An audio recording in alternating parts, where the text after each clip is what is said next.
It's Tasty Tuesday and we're back in my kitchen. We're still not traveling, so we're traveling with our taste buds.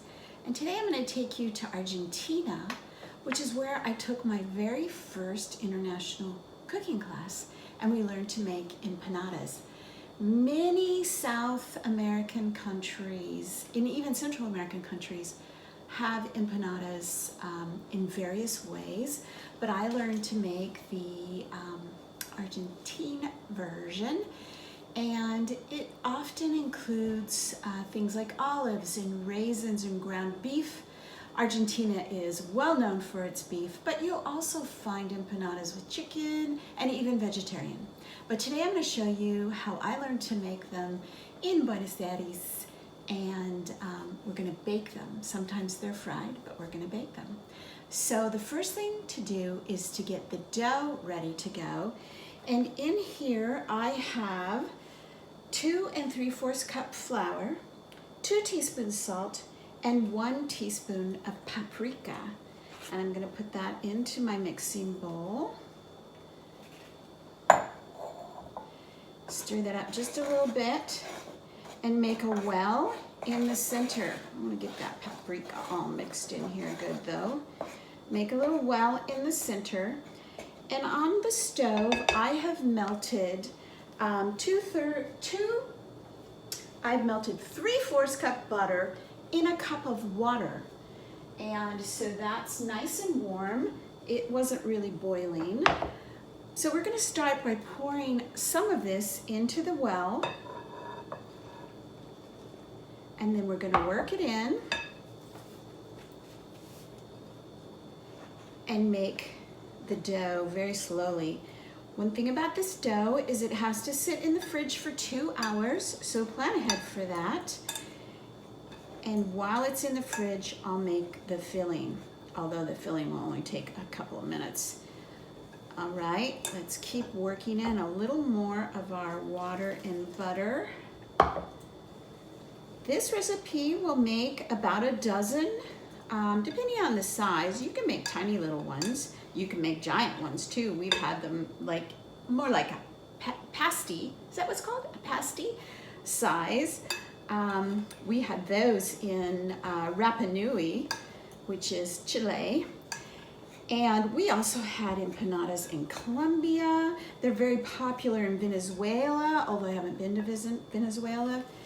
But the ones we had and learned to make were the Argentine version, and that's what I'm showing you today. In Argentina, we actually went to in fact, it was 6 years ago today that we arrived in Buenos Aires, and we were so jet-lagged, but we went to this cooking class and in a woman's apartment, which was kind of fun to see how she lived. And I think there were a total of 8 of us that day. Some people from Europe, people from Brazil. I think we were the only Americans that day. Okay, so I actually haven't used all of the butter, but I think this looks really good and I don't want it to be too wet. So now I am going to, I've got maybe, I don't know, 1/3 cup still in here, but I'm going to stop here. Now I'm going to put it in the fridge, wrapped in some cellophane, for about 2 hours. See if I can do this without making a big mess. All right, there's our beautiful little dough. It needs to set up. It's a nice color. All right, into the fridge it goes, and then we'll come back and start the filling. So while our dough is in the refrigerator, I'm making our filling.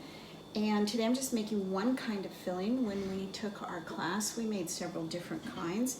So I have a pound of ground beef here in my cast iron skillet that I have already cooked. And to that, I am adding 1/2 cup of sliced green onions, 3/4 cup of sliced green olives, 3/4 cup of golden raisins. I know, it sounds crazy. This is 3 hard-boiled eggs that I have chopped. Get that all in there. And then our spices, are 1 teaspoon of cumin, half a teaspoon of paprika, and half a teaspoon of garlic powder. Okay, that's it, pretty simple. Now this is going back on the stovetop just to combine all those flavors. Then I'm gonna set it aside and wait for our dough to be ready, and then I'll come back and show you what happens next. Hi everybody, back in my kitchen and ready to get the empanadas put together. The dough was in the refrigerator for about 2 hours. I have now separated it into a dozen golf ball size little balls, and I'm going to work the dough with just a little bit of flour into about a 5-inch round piece. And it doesn't have to be exact because you're going to fold it up anyway. And oops, a little sticky. And then we're going to fill them. We're going to have a few of these for dinner tonight, and we're baking them. You can fry them. I'm going to bake mine. And then I'm putting some in the freezer for, I have some of my girlfriends coming over later this week, and I'm going to serve them some of these with some warm, yummy winter homemade soup. So the ones that are going in the freezer, I am not baking. I will bring them out of the freezer and bake them at the last minute so that they're nice and warm. So we have now, that's probably a little more than 5 inches actually. One of the things I wanted to tell you that I wish I knew a little bit more about, when we took the class in Argentina, by the way, here's my filling. It's cooled down, it's been on the stove. I have a little scoop here. I'm going to start with one. Wow, I think that might actually be enough, just 1 scoop. I might end up having some leftover filling. When we were in Argentina, our cooking class leader told us that depending on what the filling is in your empanada, the edge will be decorated differently. That's way when you go into a shop and you look in the case, you'll know by the way it's twisted around the edges, if it's chicken or beef or whatever. Oh, and also sometimes they use ham and cheese, but I don't know what all that is about. I can't remember. So I'm just going to do a little rope edge here. And again, just like if you watch my pierogi video, somebody who does this all the time would do a way better job of this than me.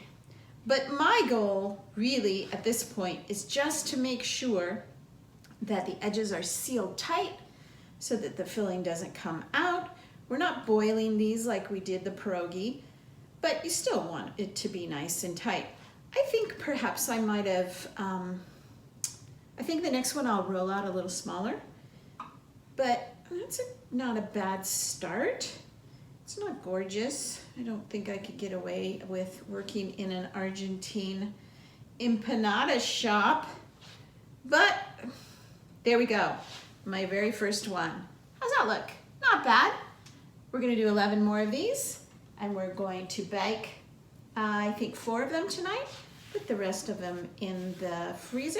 Oh, and by the way, before I can do the baking or put them in the freezer, they need to go into the fridge for about 30 more minutes. So let me get this part done, put them in the fridge, and I'll show you what they look like when I'm all done with this. Hi everyone, it's almost dinner time and we're ready to put our empanadas into the oven. These are our first 6 and they've been in the fridge for a couple of hours. You should put them in the refrigerator for at least 30 minutes, but they've actually been in there for a couple of hours. And the other 6 I've already put in the freezer and we're going to use them later. So I have my oven at 400 degrees and they're going to go in for about 20 to 25 minutes. I'm just gonna watch them. I might wanna turn them and see, so I'll watch the clock. And while that is happening, I am going to make the chimichurri sauce. Now, in Uruguay and Argentina, chimichurri is very popular, especially with the empanadas. It's kind of like a salsa verde, but not exactly. It's made with parsley, garlic, olive oil, red wine vinegar, and I usually throw in a little bit of cilantro. So here I have 1 cup of parsley, about a half a cup of cilantro. I've just thrown in 2 whole garlic cloves. I'm gonna mush that all up, and then I'll add the wet ingredients. All right, now, just kind of eyeball it. I'm really not giving you exact measurements. I would say you want to start with about a tablespoon of olive oil while your machine is running. It's probably a little more than a tablespoon. Ooh, yummy. I'm going to put in a little bit more. So that's probably about 2 tablespoons of olive oil. And to that, I'm going to add some red wine vinegar, about a tablespoon.